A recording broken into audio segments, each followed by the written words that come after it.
Salut à toi, tu es le bienvenu sur cette vidéo. Bien que tout le monde y soit le bienvenu, je m'adressais ici en particulier aux artistes. Laisse-moi t'expliquer en 7 points pourquoi il faut lutter pour l'interdiction pure et simple des IA génératives dans l'art. Premièrement parce que ces IA génératives créent un chômage qui pourrait être évité. Prenons l'exemple de la filière graphique. En rendant accessible à n'importe qui l'utilisation d'IA pour générer des illustrations, on porte un sacré coup à toute la filière de l'art graphique. Cela ne nuit pas seulement aux illustrateurs, c'est aussi une menace pour tous les emplois liés à cette filière. Des profs de graphisme aux surveillants des établissements scolaires de ces cursus, jusqu'aux boutiques de matériels artistiques. On parle donc d'un nombre d'emplois menacés qui est important. Or, le monde du graphisme n'est pas le seul menacé. Les rédacteurs de texte, les traducteurs, les créateurs de jeux vidéo, les ingé-sons et créateurs de musique, les doubleurs de voix, les scénaristes ou même les vidéastes sont tous menacés. On parle donc d'un très grand nombre d'emplois ayant du sens, mis en péril au seul bénéfice des géants de la tech et de consommateurs capricieux, avides de gadgets leur étant parfaitement inutiles dans leur quotidien. Et ce alors même que ces métiers pourraient être protégés au bénéfice de tous, sans nuire au développement technologique, comme nous allons le voir par la suite. 2. Parce que dans un monde où il y aura de plus en plus de chômage et de désœuvrement, en conséquence notamment des IA génératives, les métiers du divertissement pourraient avoir une grande importance. En partant du principe que de plus en plus d'emplois vont disparaître et qu'un phénomène d'ennui de masse pourrait s'installer, on peut supposer qu'il y aura une forte demande de divertissement. Or, quand on parle divertissement, on parle jeux, films, musique, images et humains auxquels le spectateur peut s'identifier. Nous n'avons donc aucun intérêt pour l'avenir à produire une société où les filières artistiques disparaissent et où plus personne ne peut décemment vivre en étant écrivain, rédacteur, dessinateur ou musicien. On pourrait également ajouter qu'on attendait l'intelligence artificielle pour nous libérer des tâches pénibles, et non nous priver de métiers épanouissants comme ceux énumérés au-dessus. Avec la démocratisation des IA génératives dans l'art, c'est un véritable retour en arrière qui s'opère et qui prive de nombreux humains d'accès à des métiers épanouissants et à des opportunités d'élévation sociale. Tu voulais dessiner ? Tu seras générateur de prompts, c'est génial! Si des métiers qui font rêver disparaissent sans que personne ne se mobilise pour leur défense, cela créera un précédent qui nuira à beaucoup d'autres métiers. Si les gens ne défendent pas le graphiste ou le créateur de jeux vidéo, croyez-vous sincèrement qu'ils défendront le comptable, le rédacteur ou le développeur ? De nombreux métiers remplaçables par l'IA pourraient être protégés au bénéfice de millions de personnes. Si on laisse des emplois de valeur symbolique et parfois prestigieux être mis en danger, alors personne ne bougera pour les petits boulots qui permettent à de nombreuses personnes de trouver un job. Si demain un métier qui ne freine pas le développement technologique se retrouve menacé par l'IA, il pourra se défendre grâce à un précédent. Pourquoi ne pourrait-on pas interdire à n'importe qui d'utiliser des logiciels qui menacent mon travail si on a fait la même chose pour les artistes ? Un tel précédent ne serait donc pas profitable qu'aux seuls artistes mais à l'entièreté de la société. Il n'y a pas que le monde de l'art qui est menacé par l'IA, d'autres secteurs et métiers sont inutilement mis en péril et de nombreuses questions d'ordre éthique et philosophique doivent nous pousser à ouvrir le débat. En donnant notre point de vue d'artiste, nous participons globalement à l'ouverture de ce débat. Quatrième raison. Parce que le deepfake, en devenant facilement accessible à cause des IA génératives, constitue un énorme danger. Entre autres dangers, le deepfake risque de faire disparaître la notion même de preuve par l'image.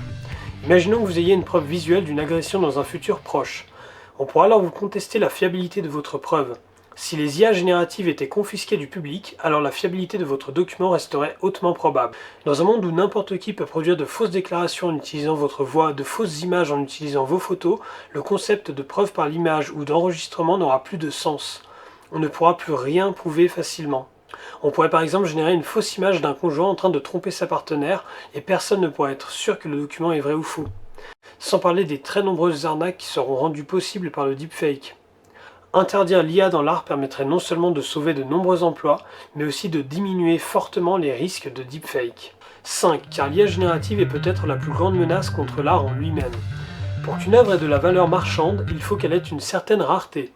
L'arrivée des IA génératives rend possible la création de millions de dessins, de chansons, de vidéos, de textes en seulement quelques minutes. Les pro-IA parlent sottement d'abondance quand ils évoquent les possibilités des IA génératives, mais ne parlent pas du fait suivant. La surproduction d'œuvres signifie la dévaluation de ces mêmes œuvres. Autrement dit, produire une jolie musique ou une belle illustration n'a désormais plus aucune valeur concrète dans un monde où des robots peuvent en produire des millions en 5 minutes. Imaginons un peintre ou un dessinateur qui n'a pas réussi à se faire un nom dans le milieu. Celui-ci pourra toujours réaliser des logos, des petites illustrations, des caricatures. Depuis l'arrivée des IA génératives dans l'art, un dessinateur de talent perd de nombreuses occasions de vivre de sa compétence. Bref, c'est une grande partie du monde de l'art en lui-même qui est mise en danger, tout cela pour enrichir une minorité de super riches et pour satisfaire des consommateurs qui seront passés au gadget suivant dans 5 ans. Sixième raison, car cela profitera à l'image des artistes.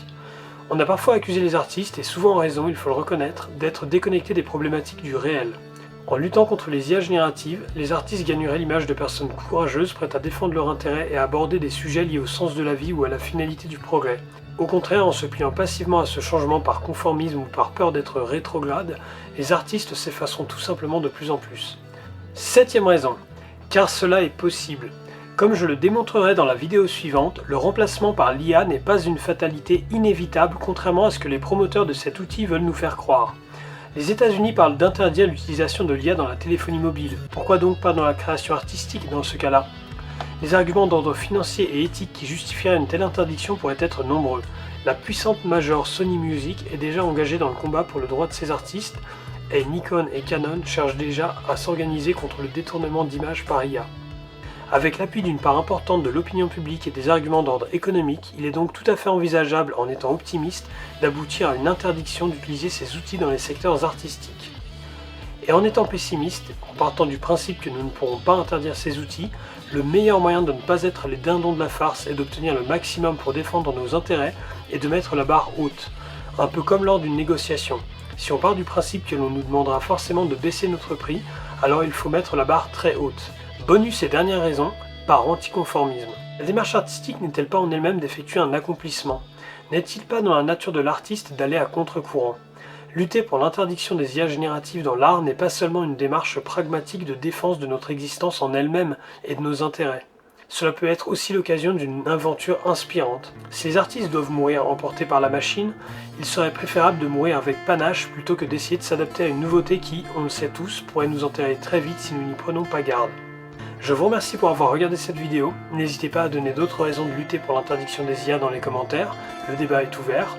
Dans les vidéos suivantes, je démontrerai la contre-argumentation des pro-IA qu'on pourrait m'opposer, et je proposerai des solutions quant à ce qu'il faudrait faire pour parvenir à tendre vers l'interdiction des IA dans l'art. Je te dis à bientôt!